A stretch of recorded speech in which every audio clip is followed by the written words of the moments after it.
சென்னை நகரத்தில் உயரமான அடுக்குமாடி குடியிருப்பில் நிவேத் என்ற ஒரு சிறுவன் வாழ்ந்தான்.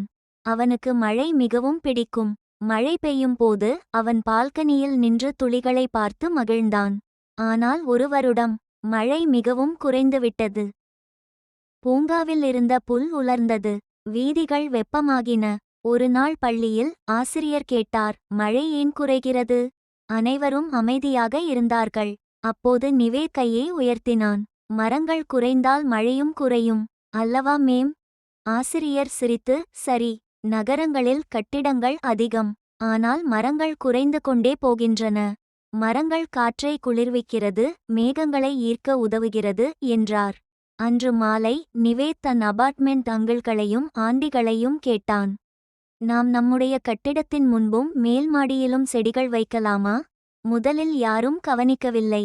ஆனால் நிவேத் மற்றும் அவன் நண்பர்கள் சிறிய குடுவைகளில் செடிகள் வளர்க்க ஆரம்பித்தார்கள். மெல்ல அந்த அபார்ட்மெண்ட் முழுக்க பசுமையாக மாறியது. மேல் மாடியில் சிறிய தோட்டம் உருவானது. காலம் சென்றது. ஒரு மாலை வானம் கருமையாகி மழை பொழிய ஆரம்பித்தது. நிவேத் மகிழ்ச்சியுடன் சொன்னான், மழை ஒரு வரம். அந்த வரத்தை வரவேற்க மரங்கள் அவசியம். அன்று முதல் அந்த அபார்ட்மெண்ட் குழந்தைகள் ஒவ்வொரு பிறந்த நாளிலும் ஒரு செடி நடுவது வழக்கமாக்கினர். நகரம் என்றாலும் மரம் இருந்தால்தான் மழை வரும். மழை இருந்தால்தான் வாழ்க்கை சிரிக்கும்.